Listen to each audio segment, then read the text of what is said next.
क्या गया है तुम्हारा जो तुम रोते हो? तुम इस संसार में क्या लाए हो जो तुमने खो दिया?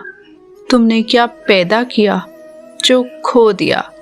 क्योंकि तुमने जो भी लिया यही से तो लिया, जो भी दिया यही पर दिया। आज जिसे तुम अपना कह रहे हो कल किसी और का था और परसों किसी और का होगा। फिर क्यों रोते हो?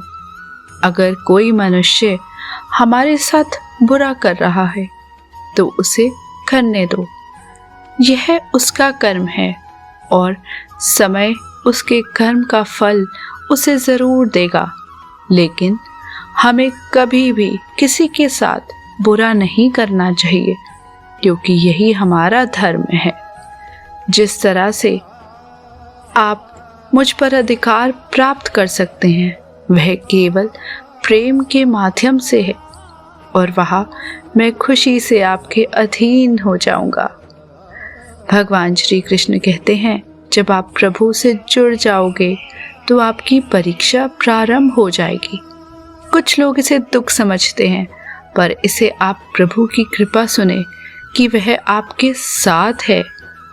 याद रखना, अगर बुरे लोग समझने से समझ जाते तो बांसुरी बजाने वाला कभी महाभारत होने नहीं देता।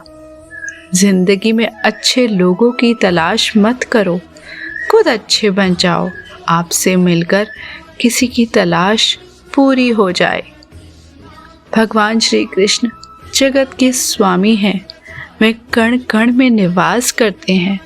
छोटे से छोटे जीव के हृदय में ईश्वर का वास होता है। उस जीव को कष्ट का अनुभव होना ईश्वर को कष्ट का अनुभव कराता है। अर्थात किसी जीव को कष्ट देकर अपने ईश्वर को खुश कैसे देख सकते हैं? कृष्ण अपने भक्तों को कर्म का मार्ग दिखाना चाहते हैं। वह कहते हैं, अपने कर्म समाज के प्रति और मानव कल्याण के प्रति केंद्रित करते हुए करो। बाकी फल की चिंता मत करो। उन सभी कर्मों को मुझ पर समर्पित करो। इस मार्ग को अपनाकर तुम मुझे प्राप्त कर सकते हो, मेरे प्रेम का भागीदार बन सकते हो। जो दुष्ट लोग होते हैं वह कठोरता से ही मानते हैं। उनको समझाने के लिए कठोर व्यवहार करना आवश्यक है। जो व्यक्ति सदैव हंसता खेलता मुस्कुराता रहता हो, अगर वह अपने स्वभाव से भिन्न हो जाए, अर्थात चुप गुमसुम उदास रहने लगे, तो समझना उसके हृदय में एक पीड़ा है। उस पीड़ा ने उसे कमजोर बना दिया है। जिस व्यक्ति के पास संपूर्ण धन दौलत ऐश्वर्य वैभव सब है मगर संतुष्टि नहीं है, उस धन दौलत का कोई अर्थ नहीं। वह सदैव असंतुष्ट की स्थिति में ही रहता है। जिसके पास संतुष्टि है वह थोड़े में भी संतुष्ट रहता है। जिंदगी में भरोसा एक ऐसी चीज है जिसे प्राप्त करना वर्षों की मेहनत के समान है। फिर भी यह प्राप्त हो या नहीं, यह भाग्य पर निर्भर करता है। किंतु भरोसे को तोड़कर पुनः प्राप्त करना यह संभव नहीं है। इसलिए जिंदगी में अवसरों का आनंद सदैव ले, लेकिन भरोसे को कभी टूटने ना दे। प्रेम कभी न समाप्त होने वाली प्रक्रिया है। जिस व्यक्ति को प्रेम हो जाता है वह फिर जीवन और जीवन के बाद भी प्रेम के वशीभूत रहता है।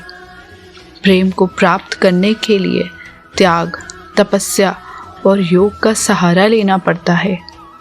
जो व्यक्ति अपने अहंकार से भारी हो जाता है, जिसमें अभिमान भर जाता है, वह उस पत्थर की भांति होता है जो भारी होने के बावजूद भी नदी की धारा में डूबकर अपना अस्तित्व खो देता है।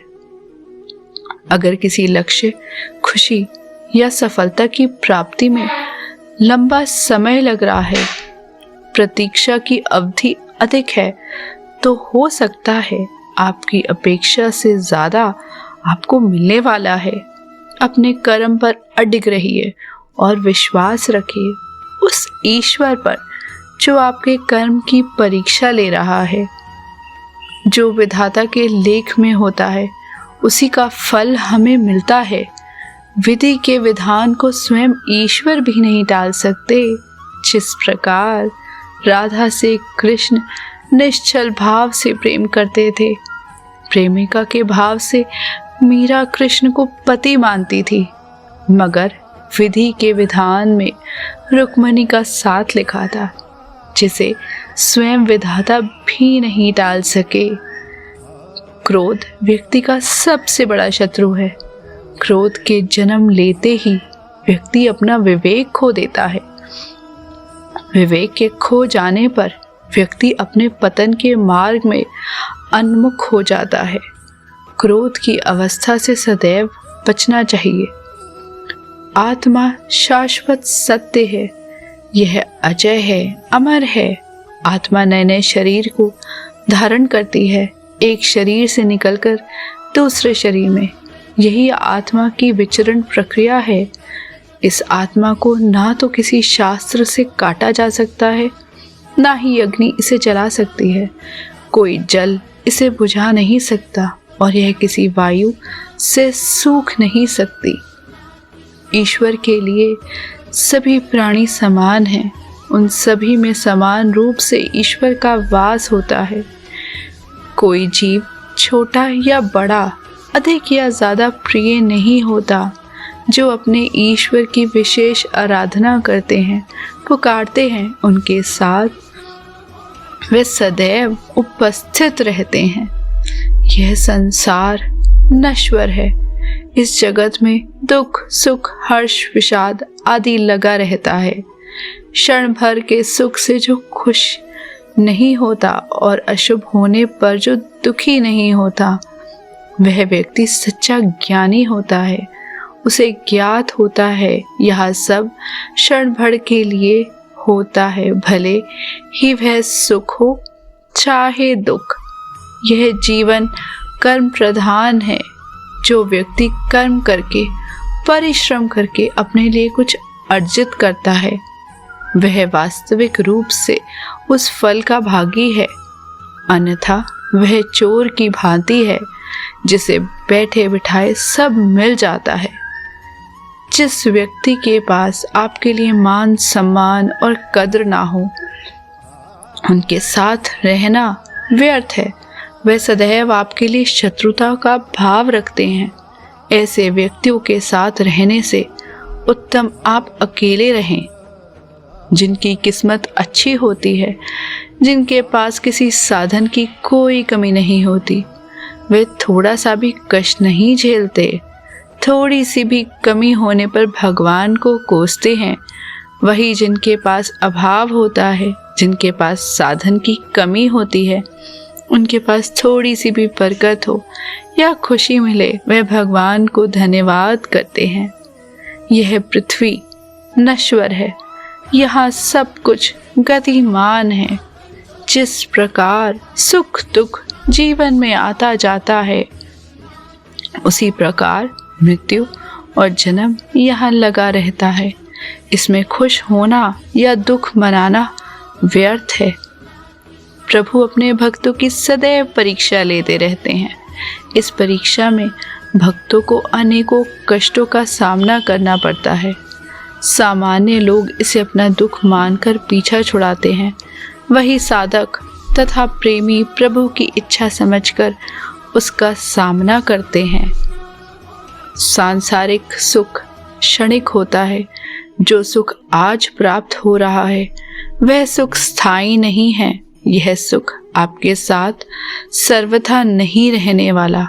आपको दुख भी प्राप्त होगा, परंतु संसार से वियोग अर्थात मुक्ति परम आनंद को प्राप्त कराती है।